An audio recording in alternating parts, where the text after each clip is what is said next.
Hello, welcome to the channel Why Stories. Enjoy watching. The hospital room smelled of chlorine and white roses, which Miguel Gomez carefully placed in a tall glass vase on the bedside table by the hospital bed. His wife Marta was lying on the bed. The young woman had fallen into a coma because of an enlarged tumor in her brain, and now her life completely depended on the doctors at the prestigious hospital where 25-year-old Marta had been urgently hospitalized a few hours ago.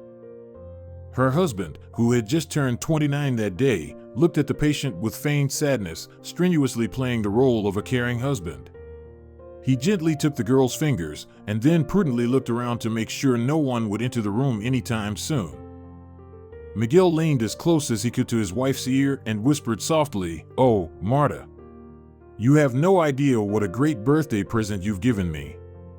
I couldn't even dream of that." At that moment, the door to the room creaked open and the man immediately assumed the pose of a grieving spouse, crouching over the bed and choking on fake sobs. "My darling, my precious girl. How could it be? Why? God, why?"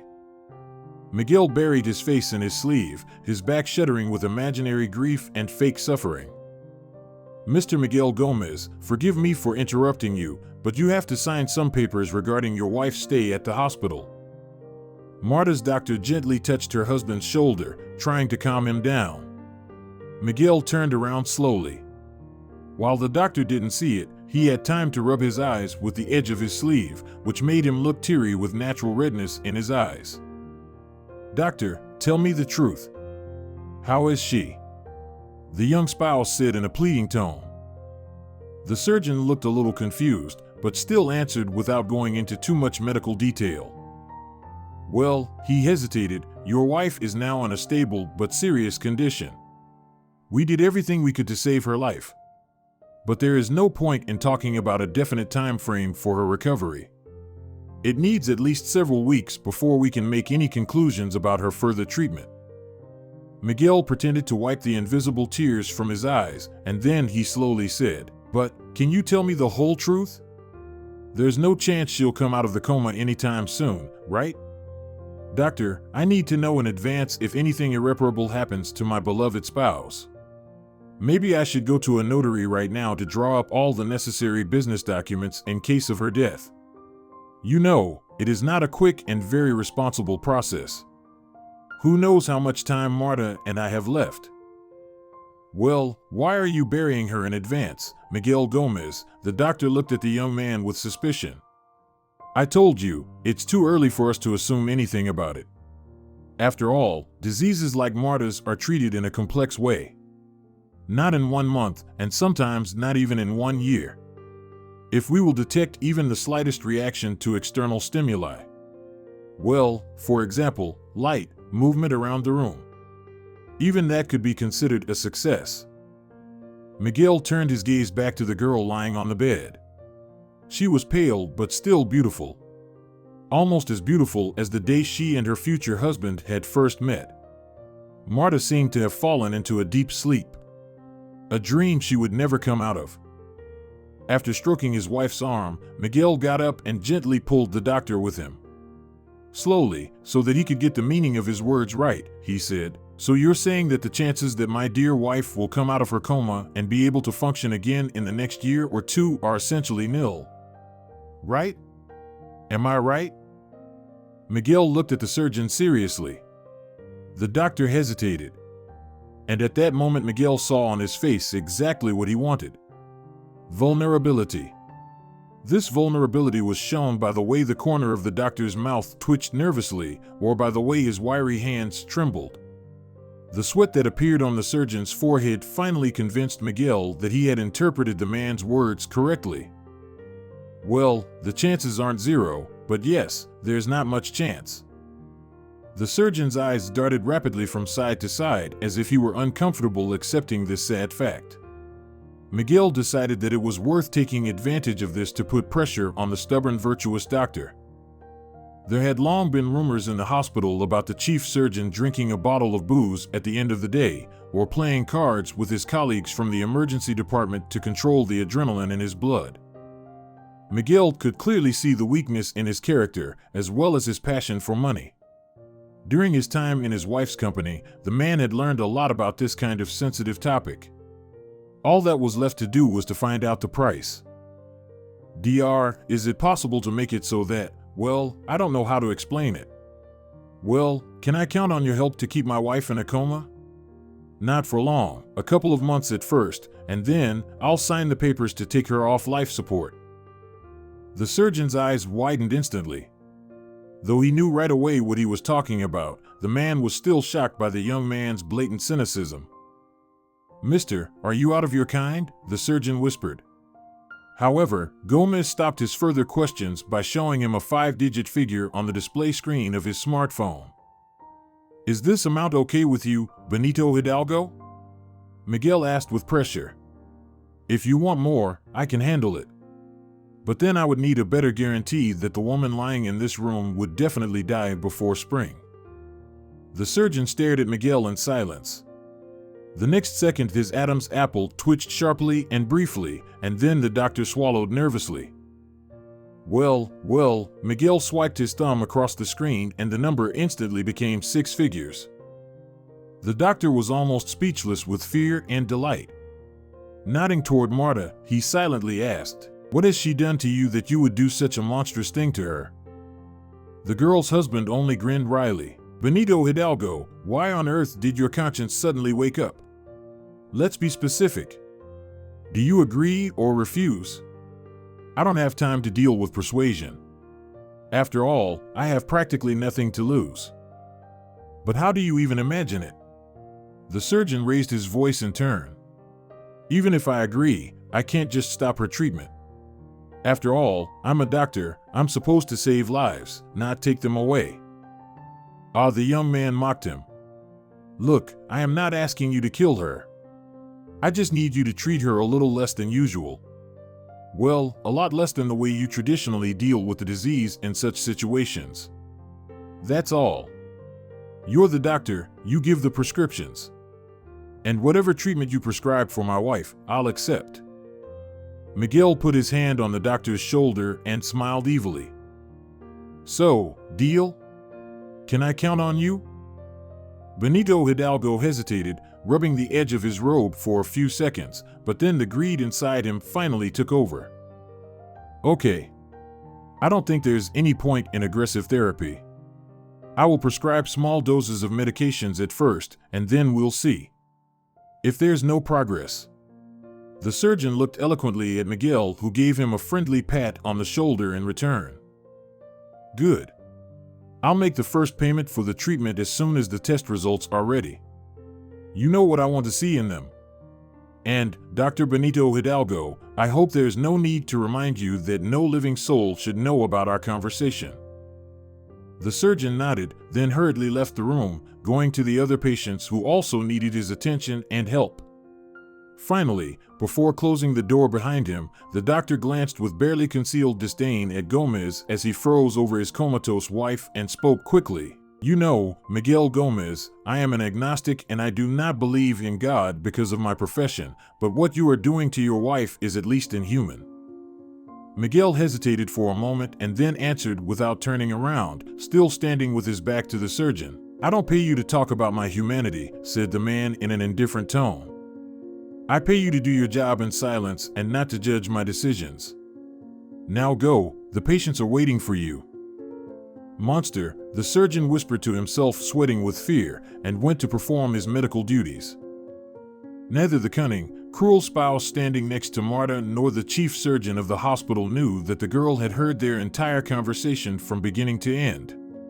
Marta had come out of the coma, but she was not yet fully aware of everything that was happening and could not even understand where she was.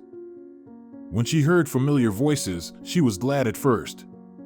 But the information that followed seemed so irrational and inconsistent that Marta thought that everything that happened was a long, terrible nightmare. A figment of her sickly mind. Marta longed to open her eyes, to realize that the terrible things that came to her ears were only painful dreams, nothing more. But she was still too weak to control her own body. The following attack of a severe headache finally convinced her that the horrible truth revealed to the patient in the intensive care unit was real. So, her beloved husband wanted to get rid of her. And he was going to do it with cold blood, calculating everything to the smallest detail. To bribe her doctor so that he would not treat the rich patient properly, and then he would take her off life support. It was a neat and devilishly simple plan. Most likely Miguel's hand would not have even trembled when it came time to sign the permission to take her off life support. So Marta could not believe what was happening, but it was not as hard as it might have seemed at first glance. The fact is that she had long ago begun to notice changes in her spouse. It began the moment the oncologist first told her about her disease. Miguel immediately became active and began to take an interest in the affairs of their mutual company. Although before that he preferred to deal only with his design department and not worry about anything else. At the same time, his attention to his wife's health increased dramatically. There was not a single day without them going to some high-end clinic to double-check her tests. Miguel told he didn't believe that his beloved wife could be so suddenly and severely ill, and so he wanted to know everything about Marta's condition to know if his wife was okay or not. "Don't get upset too early, honey," her husband said. "Who knows, maybe these doctors just made a mistake. The tests were mixed up or taken incorrectly. It can be personal incompetence of specialists or banal greed. You know how profitable it is for them to drag money out of people like us to the last minute." "I know, Miguel," she said at the time. "Except that it's a brain tumor, and medications costing several $1,000s can't be prescribed by doctors without a reason."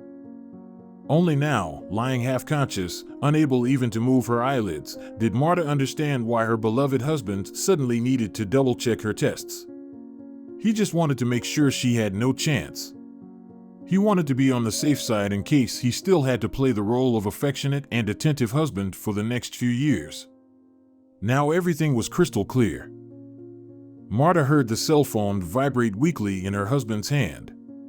Then she heard Miguel talking to someone who was clearly of the female gender. "Hi, sweetheart. Yes, I'm still in the hospital. No, don't worry. I'll stop by tonight. I still have to visit our family notary. Yeah, sure. I want to know how soon I can get my wife's property after her death. Well, don't get bored without me. Go to the store and get something for dinner. Let's celebrate. No, I'm pretty sure she's not going to recover. Of course, a coma. This is not a joke anymore." Marta felt herself drowning in fiery, burning rage and anger. Suddenly the girl felt a salty taste in her mouth as if she bit her cheek from the inside. With all her strength, she realized that she had unconsciously been able to move her tongue and even clench her teeth, thus causing the wound.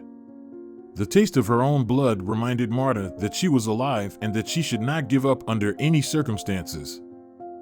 Meanwhile, her husband was romantically murmuring something into a telephone to his mistress.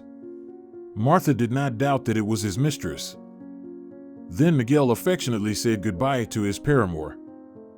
"Okay, honey, be patient. Not much time left. A month, maybe less. Depends on how it goes.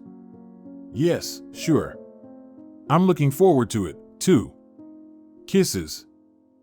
Marta suppressed her anger with a tremendous effort of will. The increased pulse rate could have caused a reaction from the devices, thereby letting everyone know that she had come out of the coma. Pretending she was still unconscious, she tried to calm down. Right now she needed to regain her strength and do what she could to regain control of her own body. "See you tomorrow, dear," Miguel said goodbye to his wife. "I'll be sure to visit you to find out that you are still as immobile and emotionless as before. That is what I want you to do. Be a good girl and don't make your dear husband nervous." Marta felt the light touch of her husband's lips on her forehead. If she hadn't been paralyzed, she would have slapped the scoundrel so hard he'd stay with a face as red as a boiled lobster. When she heard the door close behind him, she relaxed. She needed time to fully recover and come to her senses. But the trouble was, she didn't have much time left. Okay, my love. We'll see which of us wins your dirty game. The urge to survive was so strong in Marta that she literally ordered herself to calm down and try to bring all her feelings to a common denominator. It took all her self-control not to give up and press the nurse's emergency button with the tip of her finger, thus revealing her condition. The girl could feel the blood rushing through her veins faster and faster every second, washing her vital organs and making her limbs gradually, millimeter by millimeter, regain their sensitivity. Collecting her wool in a fist, Marta forced her body to relax, and then she drifted into a pleasant nap.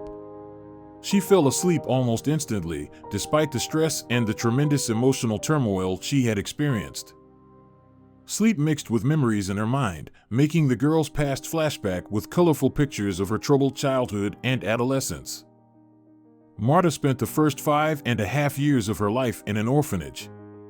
The girl never knew her real parents. She was given a beautiful name at the orphanage. From the first days, Marta was known for her easygoing nature and her blonde, silky hair. Nannies at the orphanage said that someone left her near the orphanage. It was like in the movies. She was in a basket on the doorstep. All the girl managed to learn was that on the day she was found near the front door of the orphanage, there was a terrible downpour. Shortly after Marta turned 5, she was adopted by a childless family of engineers from an ordinary small town. They were good people. As Marta grew older, she often thanked God for giving her this wonderful family. Although the Gomez family had never been wealthy, they always had enough money. Andres and Catalina considered themselves middle class. They had a nice car, a 3-room apartment in a decent residential area, and a small country house. The girls' sweetest memories were always associated with the country house. Their little Marta felt some special peace and hoped that in the future she was destined for a better life. Watching her grandmother cultivate all kinds of unusual herbs in her little garden, Marta believed it was a big enchanted garden. And her beloved grandmother was a real sorceress who had been assigned to guard the garden and make sure that none of the nosy neighbors got into it. Grandma Elena could only admire the girl's vivid imagination. The elderly woman at first had a hard time accepting the fact that her daughter and her husband could not have biological children. But as a wise woman with extensive life experience, she did not try to stop them from adopting a child from the orphanage. When little Marta was brought to meet her grandmother for the first time, Elena only gave a wave of her hands. She looked so much like her daughter. They quickly found a common language with little Marta. And now the girl was happily telling all the kids that she had her real grandmother. She also had a magical garden. Children mostly laughed at the little girl. They were well aware that the Gomez family had no enchanted garden at all. However, Marta did not stop believing in the illusion created by her imagination. And her parents were in no hurry to shatter it. Let her believe, Andres repeatedly told his wife when she was worried that their little daughter was thinking too outside the box. When she goes to school, she will understand that there is so little magic in this world that every manifestation of it is equal to a real miracle. But the neighbors and a lot of kids will laugh at our daughter. Catalina could not calm down. I certainly understand. She is very happy to finally be with her real family and has loving parents and grandmother. But I'm afraid that this joy might inadvertently go beyond the boundaries. What if her imagination is so vivid for a reason? What if this is a sign of some mental illness? I love our daughter very much, but I'm worried about her health and future. We don't know who her parents were. Maybe we should take Marta to a doctor. At this time, her father lit a cigarette and looked at his wife with a frown. Don't talk nonsense, Catalina. The girl is just a little girl, and she wants to believe in magic and miracles. After all, she came from an orphanage to a real home, to real and loving parents. Well, how would you behave if you were in her shoes if you were in a similar situation when you were 6 years old? Catalina thought about it and then nodded. I guess you're right. I've been too worried because of all the fuss and the children's gossip. We shouldn't worry about it now. It's just that I was more reasonable and practical when I was her age. And I didn't believe in miracles and in Santa Claus. The man smiled in response and stroked her head affectionately. "You'll see, Catalina, our Marta will impress everyone at school. Do you know what they say about children with rich imaginations? That they tend to have the most outstanding abilities compared to ordinary children. I have a feeling this girl will follow in our footsteps. We'll be proud of her." Catalina had no choice but to agree with her husband. In general, Marta's childhood in her foster family was happy and peaceful.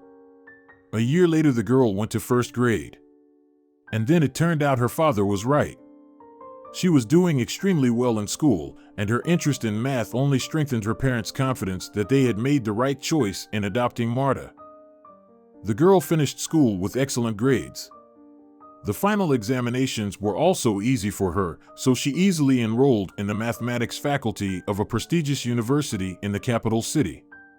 Parents were a little worried about letting their daughter go alone to the metropolis. But Marta assured them that she would be fine and that she had no intention of doing anything stupid there. "I'm going there to study, not to party," Marta laughed. "Mom, Dad, why are you so sad? It's like I'm going to Africa to study. Instead, you should be happy that I've had so much luck. I never thought I could enter one of the top universities." "We are very happy for you, sweetheart," Catalina said sympathetically. "But I'm still very worried. After all, we are letting you go on your own voyage. Try to understand us, you never know what can happen to you in the big city. Do you know how many scary stories there are on the internet about young provincial girls in the big city?" "Darling, come on. Stop scaring the girl," her husband scolded her. "She's not an idiot. She knows perfectly well where she can and cannot go in the capital." "That's right. Listen to what Daddy says, Mom," Marta nodded toward her father. "I promise my travel plans will only include exhibitions and museums. And only if I have time for them. Something tells me that I won't have time to go for walks. The faculty I chose is not the one where students dance from dawn till dusk and look for wealthy guys." Mother calmed down a little, but still asked, "Okay, but still, call us every week. Okay? I can't even imagine how we will live here alone, without you." "Mommy, dear, but you're not alone," Marta hugged her tenderly by the shoulders. "Daddy will always be with you. He won't let you get bored. Right, Dad?" "Of course," he said. "Catalina, don't cry. Marta has to pack. Her suitcase is already open for packing, and you are still crying." Marta looked at her parents warmly. She had long considered them real family, not just foster parents. Thanking fate for the family she had found, Marta began to pack and soon went to the capital city by train. On the way, she looked out the window at the scenery of the forests and tiny towns her train passed. At that moment, Marta promised herself she would succeed in the big city and never have to leave for one of those remote towns. "My parents will be proud of me," she promised herself.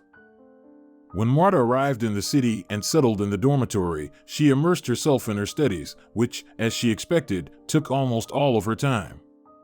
The few hours she had left were spent preparing for tests, or simply reading something for fun, trying to distract her from the constant calculations, tables, and diagrams whirling around in her blonde head. From day one, her professors could not help but notice Marta's outstanding intellectual abilities, which slowly but surely led her down the path of significant success in research. The student project supervisors repeatedly listed Marta as one of the best students, not only in her class, but among all students at the university. Such honors gave Marta a good advantage in obtaining additional points in the exams, as well as the opportunity to present the results of her student research at various academic conferences. As a result, the girl graduated from a prestigious university with excellent recommendations. This gave her a certain confidence that all her actions were right. And consequently, the next step in her career was to get an internship and then a permanent job at a big engineering technical company in the capital. This was when Marta first encountered the difficulties that newcomers to the harsh business world of the capital often ignore. Even with a diploma and brilliant results of her student work, Marta still could not get a job in her dream company. It was a long and arduous journey before her dreams of developing her career could finally become a reality. Marta, with all her credentials but without any professional experience, could only count on an internship, but not on a full-time position at the company, no matter how much she assured her employers of the quality of her work and rigorous work discipline. No one dared to hire an inexperienced newcomer to the team. Come back in a couple of years, when you gain enough experience, and you will have something to offer us, not only in your resume but also in your portfolio, she was told each time. After that, the young professional and former student would leave the office in tears. Her parents constantly insisted that she return to her hometown. They had the right connections here, and in general, she would be a highly valued professional in any company with her diploma. Her father worried all the time, saying, "How are you going to get a good job in the capital? The nicest jobs are taken through connections. You should go back home." But Marta stood her ground. "I can't give up on my dream, Dad," she told Andres during the weekly phone conversation. "If I came back now, I'd be breaking my most important promise. And I made it to myself years ago for a reason." Her mother and father only sighed. They did not understand their daughter's desire to conquer the capital. However, no matter how parents felt about their daughter's quirks, they still respected her decision to stay in the metropolis. Meanwhile, she had to pay for the rented room. Marta had moved out of the dormitory only a couple of months ago, right after she graduated. Marta had almost run out of the money she had been saving from her scholarship. And she didn't want to ask her parents for help because they had a hard time. She was ashamed to admit it, but the money Marta had left was barely enough to pay for rent for the next month. She needed a job immediately. So she curbed her professional appetite and tried to find a job where her lack of experience in such a complicated field as engineering would not impede making money. After several weeks of ineffective searching and interviewing, the young girl finally succeeded. A small company producing specialized equipment for construction invited her for an internship with the possibility of further employment if the director is satisfied with the results of her work. Marta gladly accepted. This job allowed her not only to pay for her apartment and food, but also to save some money each month. She sent part of the money to her parents so they wouldn't have to worry about their daughter and could feel more secure financially. Gradually, Marta was promoted to the position of senior sales manager. Her education helped her develop the ability to negotiate brilliantly, and her mastery of professional terminology increased her credibility with the company's business partners. After working in that position for 2 years, she was able to promote their small company to the regional level. Orders began to come in from all over the country. And that's when Marta got a surprise. The director was about to retire. The age was appropriate, and the company should have been bought by large business sharks, interested in the sudden success of such a tiny company by the standards of the capital. However, the director did not want to give the company away for nothing. Instead, he made Marta CEO, entrusting her with the company's entire stake. The girl was completely shocked by this sudden turn of events. "Gonzalo, I don't understand." Marta couldn't accept what had happened. "Do you want to hand over the whole company along with me as the CEO? Why? After all, this company is like a child to you, isn't it?" "Calm down, Marta," the director answered firmly. "I have already done all the paperwork. You just need to sign it. At the same time, I will be confident that the company is in good hands and that these piranhas will not tear it as soon as we merge with them in the final deal." "Then let's not merge," the girl persisted. "They can't force us. It's our right to join their conglomerate or not." Gonzalo Ima frowned his thick, gray eyebrows. "We can't miss such a deal, Marta. It took us too long to start cooperating with such a powerful industrial giant. We need their money. Otherwise, we'll just keep on doing small jobs until we're completely forgotten. And a merger with another company is a real jumpstart for us and a steady stream of regular orders from the world's largest companies. God didn't give me children. But Marta, you were able to do something impossible with my company, and I want you to be the one to continue to run it. It's better for everyone, believe me. And don't argue with me. I'm too old to explain my decisions over and over again. Try to accept it as a fait accompli. Marta looked at Gonzalo with wide-open green-blue eyes. All right, Gonzalo. As you wish. But I want you to know that running this company is a great honor for me. I won't let you down, I swear. The man in the director's chair nodded contentedly and wrote something in his leather diary. Great. I'll need the annual report for the previous operation period of the company. I need to check some figures before I can completely entrust the management to you. A few days later, Marta became CEO of the company. And then a merger and acquisition deal took place. Negotiations were conducted at the highest level, and Marta succeeded in getting the most favorable terms from the new business partners. Marta's company was able to maintain its individual status by becoming the official contractor of its higher-ranking colleagues. As Gonzalo had predicted, by separating into a separate sector within another company, they were able to do their usual work while gaining access to the parent company's assets.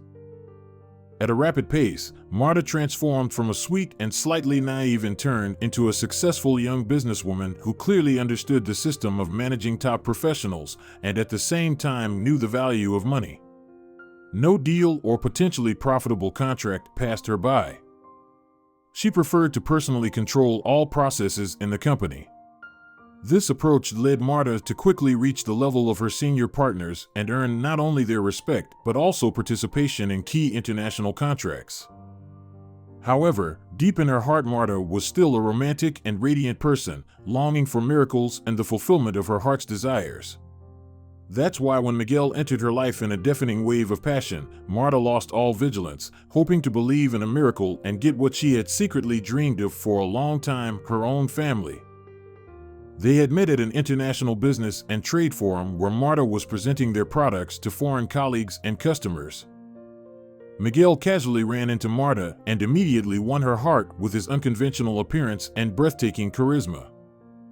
The tall, muscular, handsome man with his mop of black hair, but with pale skin and incredibly deep blue eyes, reminded Marta of the prince from fairy tales who had captured her dreams more than once when she was a child. The young people immediately found a common language and topic of conversation. It turned out that Chavez works as a chief designer in one of the architectural offices of the city. However, for a long time, Chavez has been dreaming of working for their company since there are better prospects for him there. "Oh, I'm lucky to have met you," Marta said with a laugh. "We are looking for a new head of the design department at the company." As soon as she said this and mentioned her position at the company, Miguel's eyes lit up with a witch's fire. In reality, it was a flame of greed and avarice. But Marta didn't think about that at all. The young man immediately asked to be interviewed for the position of chief designer and at the same time to walk the girl home that night.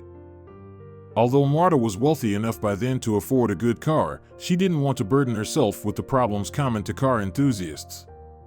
So she preferred to take a business class cab.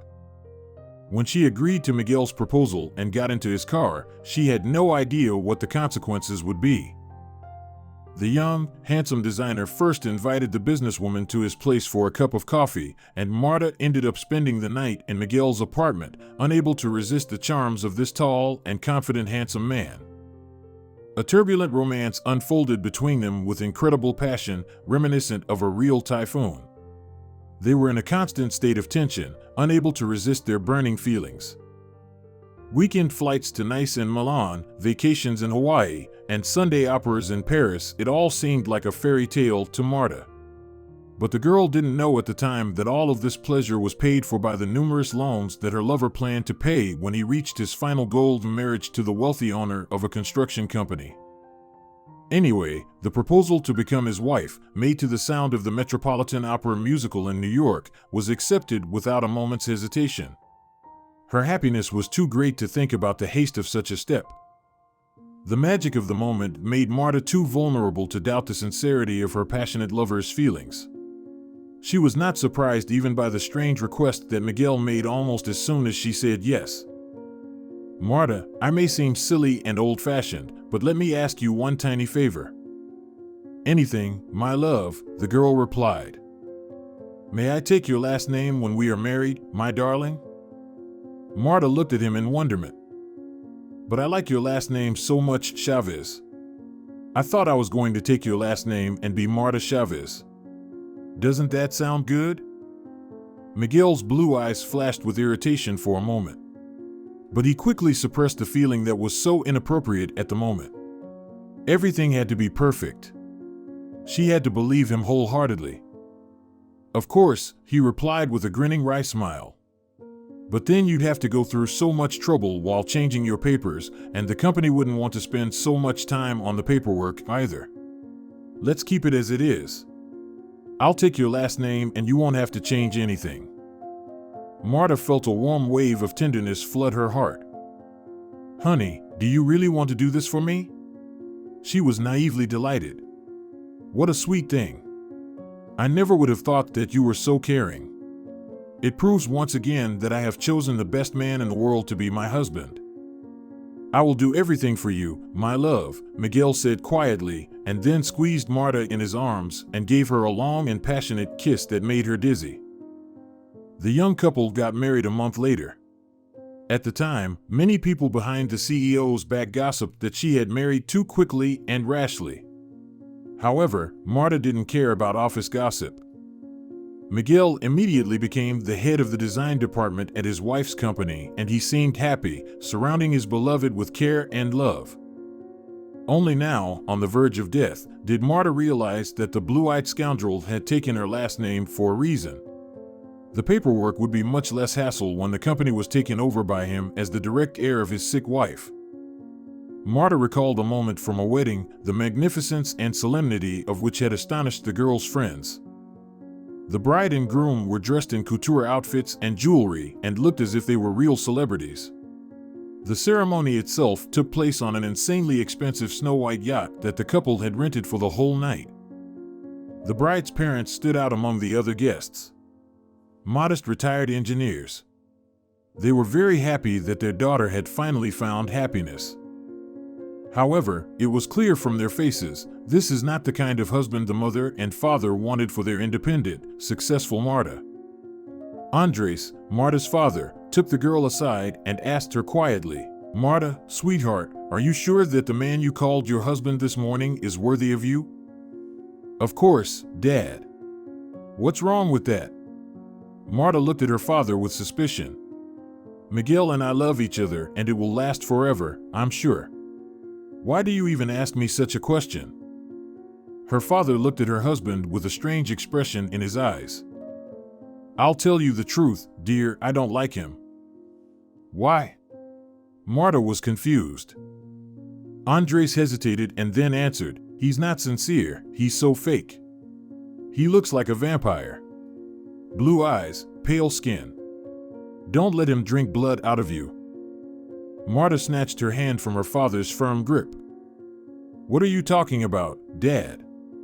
Miguel is the closest person to me after you and Mom. I won't let anyone say mean things about him, do you hear me? Anyone. Not even you. Dad just raised his eyebrows in surprise. No one said anything like that. Just be careful with him. Trust my engineering instincts. He's not as simple as you might think. Marta and her family almost fought that night. The parents refused to accept their daughter's husband, but tried to contain their emotions so as not to completely ruin the day. Now the girl was cursing herself again for refusing to listen to the words of her dearest people. Whatever needs to happen will happen. Marta thought tiredly while trying to cope with the wave of hatred growing in her heart toward her husband. Marta and Miguel had lived together for only 2 years before she was diagnosed with a tumor. It started quite innocuously. Marta began to suffer from dizziness more and more often, and at first, she thought it was just a migraine. But the attacks became more and more severe, and the headaches became more and more acute. When the owner of a construction company fainted several times during important meetings, her husband decided that they should see a doctor. But as soon as the girl was diagnosed, his behavior suddenly changed. It seemed that he began to prepare in advance for his wife's death. Although he was demonstrating care, at the same time he was examining the company papers and the general stock package, which, as before, belonged exclusively to his wife. Now that the whole truth was revealed to Marta with terrifyingly crystal clarity, the young business lady finally realized. All this time her beloved husband had been secretly preparing a plan B, by which he could easily and in the shortest possible time take control of her company. Marta was given only the beautiful role of martyr in this diabolical spectacle, a curtain to cover all the atrocities of her beloved husband. Honoring the memory of his deceased wife, whom he was going to kill himself, Miguel, along with his mistress, will take all the reins of the company and have access to all of Marta's money. The worst part of the story was that Marta had sincerely loved her husband all the time and could never have imagined that he would be capable of such a disgusting act. The fairy tale was shattered, and all that was left of her illusory castle of hopes was gray ashes and disappointment. When Marta regained consciousness, she managed to open her eyes wide enough to look around. Unfortunately, the girl's body had not yet fully regained sensitivity. So Marta could not even get up in bed. At that moment, the nurse on duty, Angelica, unexpectedly entered the room and, seeing that the patient had already been able to open her eyes and therefore had regained consciousness, sincerely wanted to rejoice at her progress. "Wow! You have regained consciousness. That is so wonderful." The young girl, with a slight movement of her hand, removed the black bangs that fell on her pretty, slightly oriental face. "I am so happy for you, Marta Gomez. I'll go and tell the doctor about your progress right away. I'm sure your husband will rush here with a bouquet of scarlet roses, like a prince, as soon as he finds out." Angelica had a childlike sincerity that all her patients loved. Marta was glad she was the first person to come into the room and see her awake. However, when Marta heard about her husband and the doctor, the girl shook her head negatively. "No, don't tell them anything, please." "What?" She did not understand and leaned closer to the patient. "Don't tell my husband that I've come to my senses. And don't tell the doctor either. They are in cahoots." Angelica looked at Marta in confusion, but then, after looking around to make sure no one was around, she closed the door and sat on the edge of the bed to listen to her story. Marta told her what had happened to her, stuttering all the time because her breathing had not yet fully recovered. When Marta finished her story, Angelica thought for a moment and then suddenly suggested, "Look, Marta Gomez, it's against the rules, but I feel so sorry for you that I want to help you. I have relatives in the village, my grandmother Gabriela. She's a witch doctor, she's been curing people all her life. Maybe she can help you in some way. I'll tell her you're coming. But we have to act quickly. Today. Dr. Benito Hidalgo is away playing cards, so no one will check on you. But tomorrow morning he will come to take some tests, and then the truth about your condition will be known, both to your doctor and to your husband." "I'm ready to do anything," the girl said with difficulty. "Just to get out of here alive." The nurse nodded, and then quickly wrote the address in a remote village. She also wrote there the number of the bus that would take her there. "This village is so old that no one will look for you there," Angelica assured her. "Grandmother helped a lot of people. If you trust her, she'll help you get well, too." Marta only nodded silently and looked gratefully at the young nurse. She carefully hid the address in the pocket of her shirt and then prepared all the patient's clothes for her escape. A short time later, Angelica entered the room with a small syringe containing some medicine. "I'm going to give you an injection with a special medicine. It will help you to wake up and get sensitivity in your limbs back quickly. When you're ready, don't hesitate for a minute. You must escape just before dawn. At this time, the guard usually goes to sleep for a couple of hours before the hospital opens. I'll help you and give you the money for the ticket. I already called my grandmother. Tell her that I sent you, and she'll understand right away." As soon as the medicine got into her bloodstream, Marta immediately felt a powerful energy impulse, forcing her body to relearn basic motor functions, as if on the command "get up." After a couple of hours, when she felt strong enough, she tried to get out of bed. And, miraculously, she succeeded. It was the middle of the night, and Marta had a little more time to get up and walk around the room. Fortunately, her husband had not spared money for her for an individual single room. After that, the girl snuck quietly into the hallway and gave Angelica, who was on duty that night, a sign. As the girls made their way out of the hospital through the emergency exit, Angelica embraced Marta before she had to go alone to the remote village in the north. "Good luck," the nurse wished her from the bottom of her heart. "I hope you can recover and start a new life." "Thank you," Marta thanked her with tears in her eyes. "Angelica, I will never forget you. I will tell your grandmother what a wonderful and brave granddaughter she has." "God willing, we'll see each other again," the nurse told her, and then Marta left. The next morning, Angelica told Benito Hidalgo that the patient was still in a coma, thus delaying the fateful moment when the surgeon would inevitably enter the room and find that Marta was not there. The doctor believed the nurse, and he was sure that the woman in a coma was not going anywhere, so he went to see other patients. Half an hour later, Benito returned to Marta's room. He needed to check her condition and prescribe the tests. He was shocked when, instead of the pale, blonde beauty chained to the hospital bed, he found nothing but emptiness. "Angelica, come here, now," the surgeon shouted to the nurse, clutching his head. Angelica endured all the shouting and insults of the doctor. However, all the time she just said she fell asleep, it was her fault, but she did not see how the patient could escape from the room, moreover, in such a poor condition. Cursing to himself, Benito Hidalgo dialed Miguel and briefly told him the bad news. Marta's husband did not expect anything like this, so he was shocked. An hour later, furious with the situation, Miguel broke into the clinic, and the first thing he did was attack the surgeon. Grabbing him by the shoulders, the man began to shake the doctor violently, risking tearing the flap from his snow-white robe. "Bastard! Who told me she wouldn't get better? Who swore to me that she wouldn't recover? Answer me, bastard, where's my wife?" The confused surgeon did not want to lose his earned money, so he decided to be sly. "Calm down, Miguel Gomez.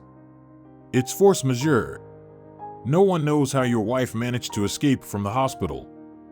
But she won't get far. Believe me, believe my medical experience." "What do you mean?"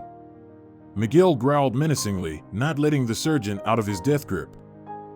"I mean her diagnosis and her condition. You can start preparing the documents for the inheritance. She's got a month left or even less. Even the fact that she escaped, it still won't save her without proper medication." Benito Hidalgo grinned wickedly and spread his hands to his sides as if to apologize. Miguel let go of the doctor's collar, and he was finally able to breathe normally. "I hope so." A furious Gomez warned him. "If it turns out that my dear wife is alive, you'll pay me back everything you earned, plus interest.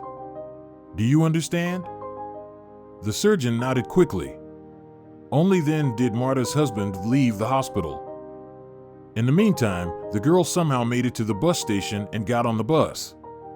Her hands and feet were shaking, and a headache was exploding in her head like a million firecrackers.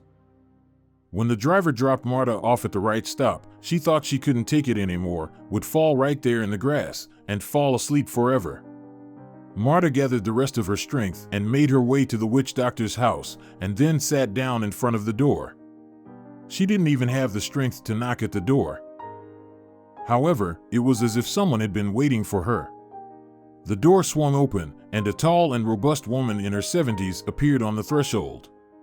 Her snow-white hair was neatly tucked under a dark kerchief. Her stern face showed nothing but calmness and understanding. "Well, you made it after all. I thought I would have to go into the woods to find you." The old woman dragged the girl into the house and laid her on the wide single bed with fresh white linens.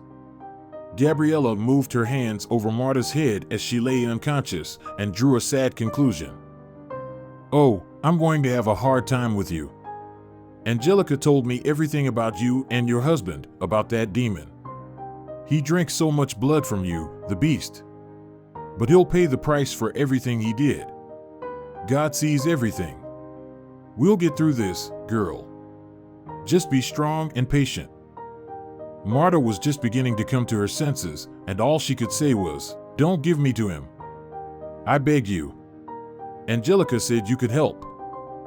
"I can help," she nodded. "But my help will be useless if you do not believe in yourself and your healing, and in finding God in your heart." "I can do it," Marta whispered, and fell back into oblivion. From that day on, Gabriella and Marta began their hard work. The old woman prepared various potions for the girl every day, which she had to take strictly according to the hour. In addition, the old woman used ancient incantations, which she whispered in Marta's ear. Marta had to read prayers and fast all the time. At first, Marta found most of what Gabriella did strange, but after a while Marta willingly began to fast and then to say the sacred prayers to all the saints she knew. "That's why you got sick, because your husband was a natural vampire," the old witch doctor told the girl. "He drank all your strength and your youth. And he was watching you, like a spider, when you would give up. He hoped for an accident. You could be hit by a car or fall off a cliff somewhere. The rascal waited for the disease to take control of you. It's so strong that regular medication can't help you." "Did he really wait for it?" Marta asked, impressed by the old woman's knowledge. "Well, not consciously, but his black soul followed you." Marta was horrified by what she had heard. But for some reason, she believed Gabriella. She thought of her father, who at first glance had identified her future husband as a vampire. He must have sensed something, too, but she was stupid and hadn't listened to him. She even yelled in annoyance. So, after nearly 9 months and 23 days, Marta not only defeated death, but finally got rid of her serious disease. This was also proven by the MRI scans of her brain, which the girl had taken at another municipal hospital. Now her body was completely cleared of the disease. And Marta could live a normal life. She liked living in the countryside. She stayed at Gabriella's house. Gabriella kindly offered her a small room in the back of her house. She began to help the old woman with her household chores and work in the vegetable garden, and at the same time, she learned all the wisdom of spiritual life at the old local church, where Marta went almost every day. She sincerely believed that not only the herbs of the witch doctor had helped her to recover, but also a kind of divine providence, and she wanted to learn as much as she could about it. Soon Marta asked the local priest for permission to help with the services, and he didn't mind. "Why not, if the person came to us with pure thoughts," he answered kindly. So Marta became involved in the church as well, helping to clean up the candle burnings at the altar at the end of the day or tidying up the main hall. Sometimes she helped the sisters cook in their kitchen so that they could feed not only the church staff but also those in need who came to them for help sometimes. Marta was returning home from church one day and witnessed an unpleasant scene. A little boy of about 3 or 4 was trying to run away from a skinny drunken woman who was chasing him, holding a huge, frightening-looking rolling pin. "Come here, you little shit. Why did you break my vodka? You're in trouble now." The woman tried to shout with a tongue slurred. The boy ran as fast as he could, but at one point he could not stand on his feet and collapsed into the yellowed grass, and immediately cried loudly. "Stop it! What on earth are you doing?" Marta said indignantly, shielding the baby from his drunken mother. "He is your son, your child. How do you have the nerve to hit him?" The woman froze for a moment, staring at the long skirt and the modest, light-colored kerchief that covered Marta's head. "Are you one of those?" "Well, a nun?" she said. "And if not, what then?" Marta asked her again, not wanting to lie. By this time she took the baby in her arms and looked bravely at the drunken woman. The frightened baby was clutching tightly to the skinny neck of the girl. The next second the boy's mother's eyes flashed first understanding and then anger and resentment. "If you're not one of them, you shouldn't take someone else's child in your arms. Where did you come from, anyway? I haven't seen you here before." "She's with me, Ines. Don't touch her." Gabriela appeared abruptly and unexpectedly in this small female company, as if out of nowhere. She looked sternly at the skinny woman, then said reproachfully, "You're drunk again, Ines. Does your husband know what you're doing here while he works his butt off to provide for you? You have no idea how hard it is to work in the north." The dark green eyes of the witch doctor looked sternly at the baby's drunken mother, as if appealing to her maternal nature and conscience. "Why did he break my bottle?" She tried to change the subject. "And this weird girl came out of nowhere and started telling me how to live my life." She pointed her finger at Marta. "You should have your own baby first and then teach others how to live." "No, I'm not going to give the baby to that woman," Marta said firmly to Gabriela. "When his father comes back, then we'll see." "Hey, this is ridiculous." Ines shrieked and tried to take the boy out of the girl's arms. But the girl easily pushed her away from the baby. "I'll go to the police and file a report. They'll arrest you quickly. Damned witches." Ines yelled a little more and then walked somewhere in the direction of the post office. The police station was in the same direction. "I wonder what you intend to do with the baby?" the old woman asked with a sly squint. "I don't have the proper conditions for a baby. You have to take care of him yourself. Do you even know how?" "I'll learn," Marta answered, and then began to sing a song to the boy to calm him down. "Learn? Well, learn, and I'll check," she muttered and followed the girl with a wry chuckle.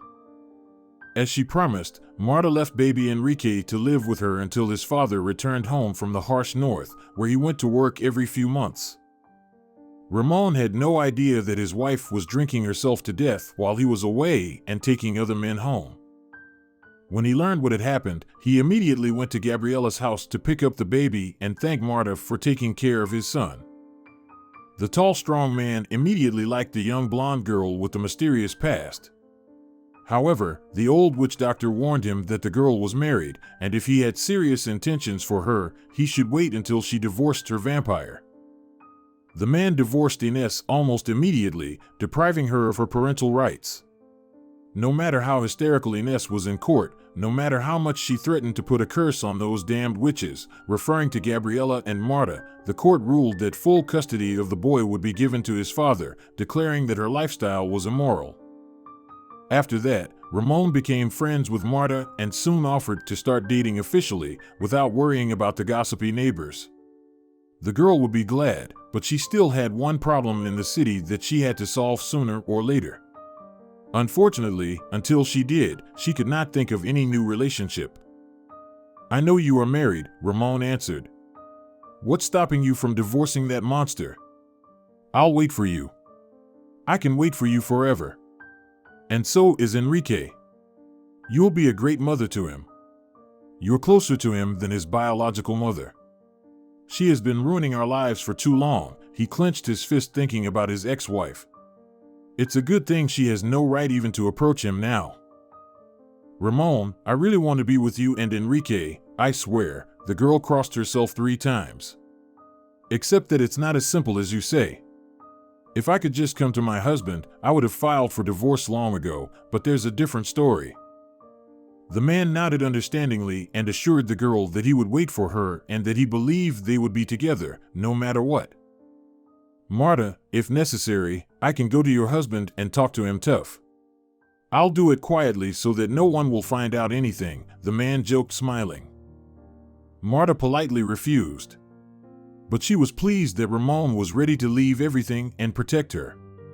He did not have that fatal passion that her ex-husband had, but Ramon won her in another way. He was reliable and kind, and some warm light wave covered Marta whenever she looked at Ramon. Miguel lived in the capital, had been an official widower for more than a year, and was wasting his late wife's money. As Marta expected, the inheritance process and the transfer of the company to him took a very short time. After that, Mr. Gomez became the sole owner of Marta's company. The only problem was that Miguel was a designer by profession, not a manager. Soon his ex-wife's company began to suffer huge losses. However, Miguel tried not to worry about it, shifting most of his responsibilities to his deputies. Meanwhile, he was having fun with his mistress Adela and enjoyed wasting the money Marta had once earned with so much effort. Marta lived quietly in the village and rejoiced to have God, Enrique, and Ramon, and some new meaning in her life. The only thing that upset her was their old church, which should have been renovated a long time ago. But there was never enough money for that. For the first time since Marta escaped, she wondered how her company was doing and what was happening to the accounts she had long ago transferred money to every month. The chance to find out the truth came very soon. Ramon had just left on another business trip and left Enrique with Marta again. Now he already called her mom in public without any embarrassment. On the same day, the girl and the baby went to the post office together. Marta stood in line for her parcel. She had ordered new candles for the church, bought with money from the parishioners. Suddenly, among the free magazines, she found a colorful society magazine. The front page had the stunning news that multimillionaire Miguel Gomez was getting married to his fiancée, Adela, this weekend. Marta felt terrible about it. There was a picture of Miguel and his fiancée, his mistress. They looked very happy. Could it be otherwise?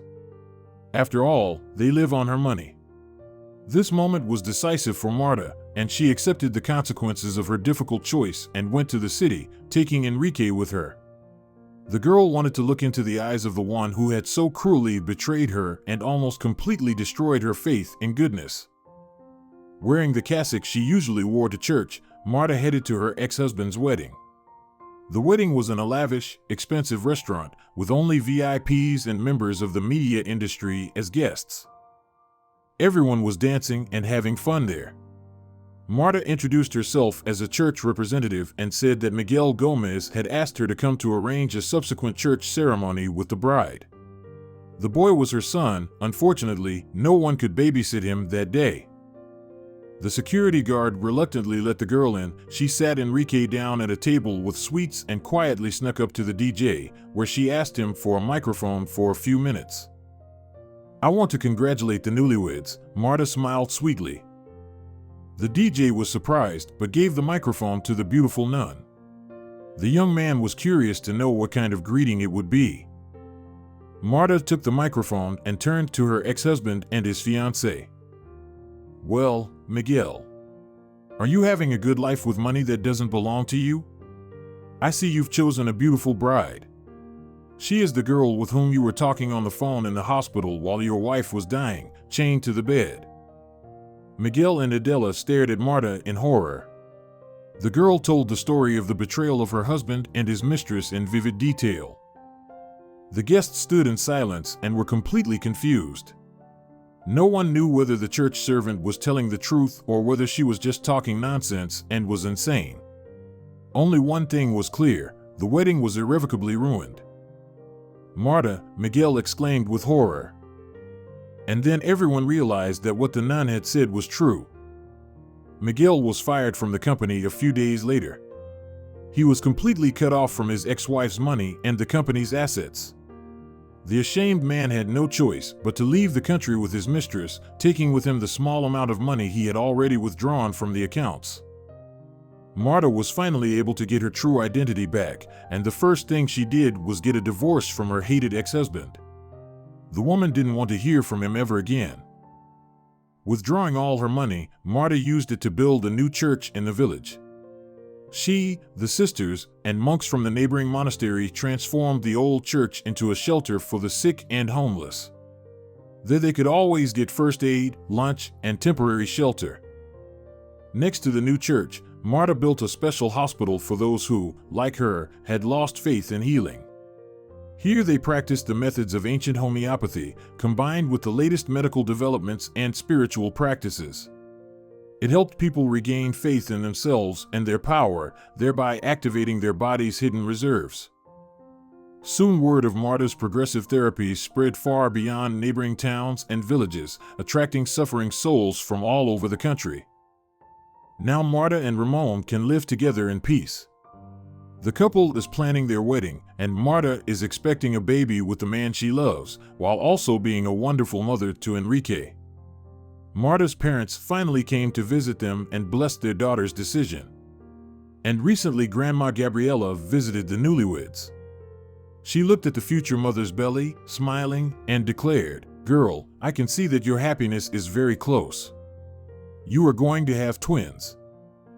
Marta smiled in return. "If God wills, we will have twins. Actually, Ramon and I want a boy and a girl." "Well, you will be rewarded according to your faith," she quoted a line from the Bible. Now the couple was waiting with interest to see whether Gabriella's predictions would come true. Although the gender of their children is not important to them, she and Ramon will love everyone. If you're enjoying it as well, leave a like and subscribe to the channel.